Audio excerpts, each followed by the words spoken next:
Salut à tous, c'est FC Campnia, j'espère que vous allez bien. On se retrouve pour l'avant-match entre le FC Barcelone qui va affronter Monaco à Monaco, stade Louis II si je dis pas de bêtises, pour le premier match de Ligue des Champions pour le FC Barcelone. On va parler évidemment de ce match, de la blessure de Dani Olmo et de la rechute entre guillemets de Fermín López. Et pour finir, on va parler aussi de Monaco et mon 11 type. En tout cas, je vais présenter deux 11 types que je pense parce que j'arrive pas à faire de choix depuis la blessure de Dani Olmo. Voilà, on va commencer tout de suite. Le match face à Monaco est un peu une revanche par rapport au trophée qu'on peut jouer en amical où Monaco avait gagné 3-0 au Montjuïc, c'est-à-dire chez le FC Barcelone. Voilà, c'est une espèce de petit revanche, rien de très méchant, hein, voilà, c'est juste, faut essayer de montrer que voilà, le match amical était juste une erreur de parcours, si on peut dire ça comme ça. Il faut à tout prix que l'FC Barcelone gagne parce que là, c'est plus en match de groupe. C'est-à-dire qu'en gros, il y a 36 équipes et les 36 équipes vont avoir chacun 8 matchs à faire face à différents clubs. Et au fil des matchs, il va y avoir un classement et les 8 premiers seront qualifiés pour les 8e de finale et de la 9e à la 24e place, il y aura les barrages pour les 6e de finale. Le Barça doit bien commencer, surtout que les gros clubs ont gagné tous leurs matchs. Nous avons le Bayern qui ont écrasé Dynamo Zagreb, nous avons Real qui ont gagné, Liverpool, etc. Les gros clubs ont très bien débuté leur Ligue des Champions. Du coup, c'est Barcelone de bien débuter ce premier match sur les 8. Voilà, ça va être très compliqué parce que Monaco est quand même une bonne équipe. Et voilà, je vais d'abord parler de Dani Olmo. Malheureusement, il est blessé entre 4 et 5 semaines. Il va rater quand même beaucoup de matchs. Il devrait être là pour le match contre Séville, on verra bien. Mais voilà, c'est grave, c'est chiant évidemment parce que surtout que c'était le joueur qui alimentait le milieu, l'attaque et la défense. C'était vraiment le joueur, je trouve, phare de ce début de saison. C'est pas le seul évidemment, mais ça fait un peu chier, surtout qu'il avait très bien débuté, 3 matchs, 3 buts. Voilà, il avait très bien commencé. C'est dommage, après je savais que recruter Dani Olmo, je savais que ce genre de truc pouvait arriver parce que c'est un joueur qui est considéré comme fragile. Voilà, après ça reste un talent, vivement qu'il revient, mais bon, j'espère qu'il va prendre son temps et je pense, j'ai aucun doute dès qu'il va revenir, qu'il va redevenir au top, mais il faudra faire très attention à Dani Olmo. Maintenant, je vais passer à Fermín López. Lui aussi est blessé. Il devait revenir, il était blessé de la jambe gauche. Au final, il s'est blessé de la jambe droite. Ça devient chiant. Il a fait des très bons JO. Il a gagné les JO et tout ça. Il est revenu tôt pour l'FC Barcelone et il se blesse. Il a toujours pas joué un seul match. Voilà, en tant que titulaire, voilà. Ça aurait pu être la doublure de Dani Olmo. Malheureusement, pour l'instant, ça sera pas le cas. C'est chiant parce que surtout que Fermín López, c'est un joueur, surtout la saison dernière, qui était important, surtout en fin de saison. C'est un milieu qui ressemble un peu à Gavi, même si c'est différent. Mais il y a la hargne, il y a l'amour du maillot, etc. En plus, on sait qu'il y a une bonne frappe de loin et tout. C'est triste, évidemment, je suis très déçu. J'aurais compté sur Fermín López pour ce match. Malheureusement, ça ne sera pas possible. Et pour finir, Monaco, on sait comment ça joue. C'est une équipe qui va venir, surtout que c'est chez eux qui vont essayer de marquer. Ils vont pas faire mettre le bus, etc. Même s'ils savent que c'est Barça. Surtout qu'ils sont en confiance vu qu'ils ont gagné 3-0 à Montjuïc.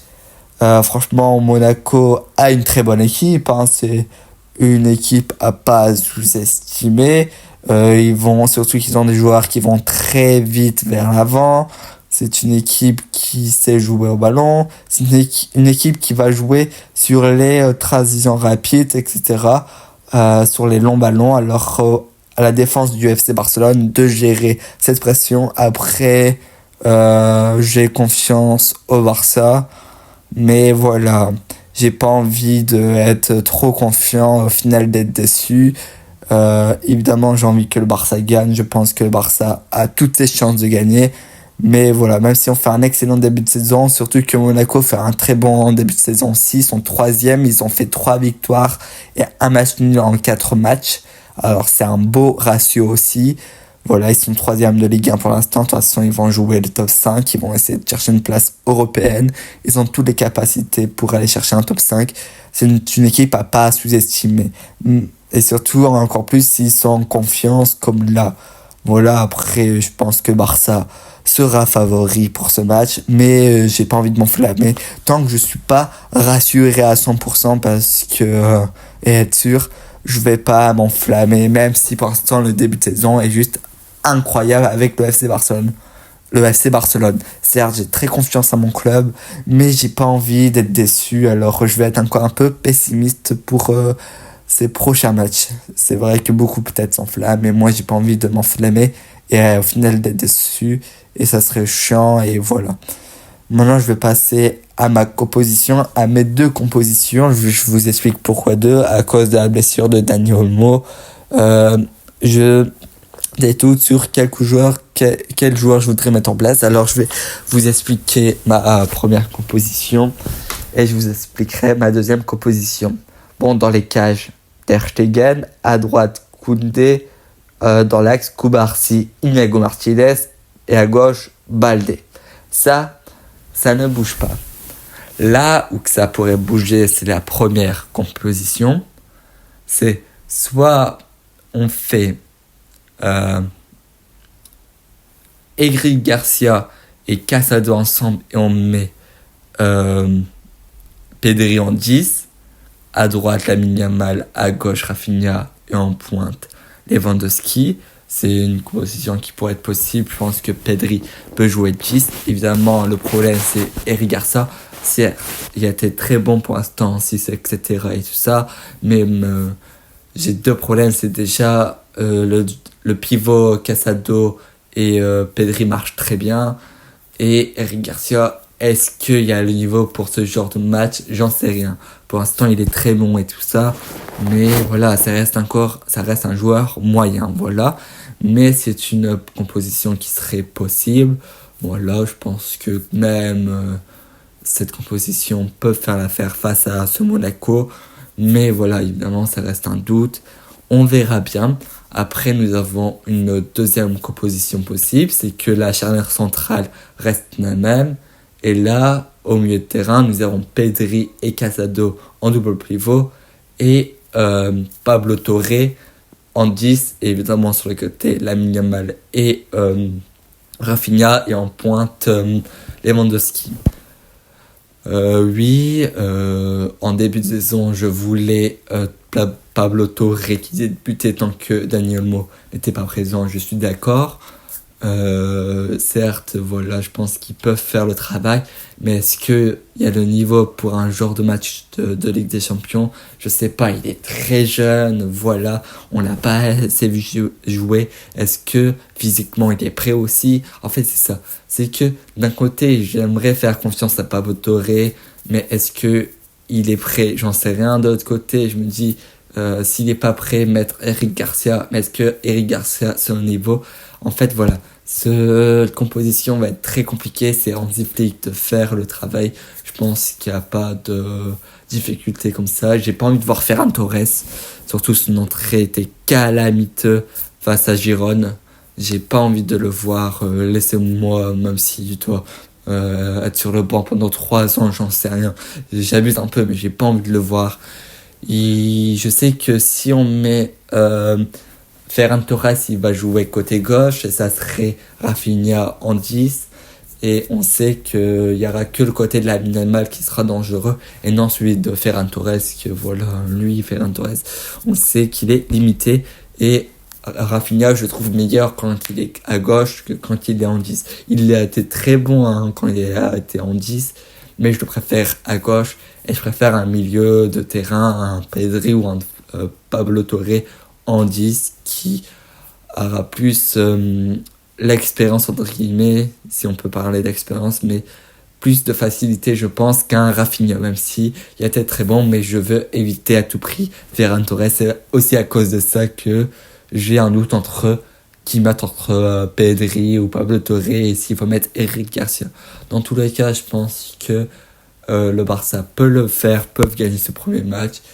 Vu ce début de saison, ça serait une faute professionnelle s'ils ne gagnent pas. Ils ont une petite revanche à faire face à Monaco. Rien de méchant, je le reprécise. C'est tout. Le Barça, faut qu'ils montrent des débuts qui sont présents. J'espère le top 8, ce serait le mieux pour le Barça. Après, si le Barça, je pense que dans tous les cas, ils vont se qualifier soit pour les 8e, soit pour les 16e de finale. Je vois mal le Barça finir entre la 25e et la 30e place. Après, tout peut se passer dans le foot, surtout en Ligue des Champions. Mais vu comment ça se passe et vu comment l'équipe est et que franchement ils sont tous soudés et que ça se passe très bien et ça tourne bien, j'ai du mal à voir le Barça pas se qualifier et on verra bien comment ça se passe. C'est une équipe Monaco à pas sous-estimer, je répète encore une fois, ils ont pas mis un 3-0 pour rien, même si c'était l'équipe Z, je veux pas d'excuses. Voilà, le Barça reste le Barça, voilà. J'ai confiance à Lamine Yamal qui est en forme, Rafinha aussi, Lewandowski à lui de marquer, voilà. J'espère que Lewandowski sera au rendez-vous. C'est un match où on l'attend et j'ai envie que Ter Stegen fasse pas de boulette. Alors oui, face à la Girona, il fait un super barré et tout, même si c'est un tir sur lui et tout, mais voilà, sa sortie n'était pas très bien, il a fait des dégagements assez bizarres et tout ça. J'ai juste envie que Ter Stegen fasse un match bon, je ne donne pas un match extraordinaire, pas comme Thibaut Courtois face à Stuttgart hier. Je veux juste que voilà, Ter Stegen essaye de pas faire d'erreur, fait juste ton match correct et après je pense que ça devrait aller. Je pense que la défense a toute la capacité à gérer les attaques de Monaco. Je pense que sur ça, il n'y a pas de souci, surtout le début de saison. J'ai confiance à Inigo Martinez et à Pau Cubarsí, aussi au latéral, qui sont Koundé et Baldé. Voilà. Mais juste Ter Stegen, s'il ne fait pas de boulette, ça devrait aller mieux. Surtout, je pense que le Barça va marquer, vu leur forme actuellement. Peut-être je me trompe, etc. Mais voilà. Je pense que vu leur état d'esprit, j'ai du mal à voir le Barça perdre. Évidemment, tout peut se passer, je le répète. Mais voilà, merci d'avoir suivi cet avant-match. On se retrouvera du coup soit vendredi, je pense, plutôt, pour le débrief. Parce que j'ai du mal à faire les débriefs après les matchs. Voilà, le match, la fatigue, etc. Je pense plutôt vendredi pour le débrief du match entre Monaco et le FC Barcelone. Et on espère les 3 points et une première victoire pour lancer correctement cette campagne européenne. Merci d'avoir suivi cet avant-match.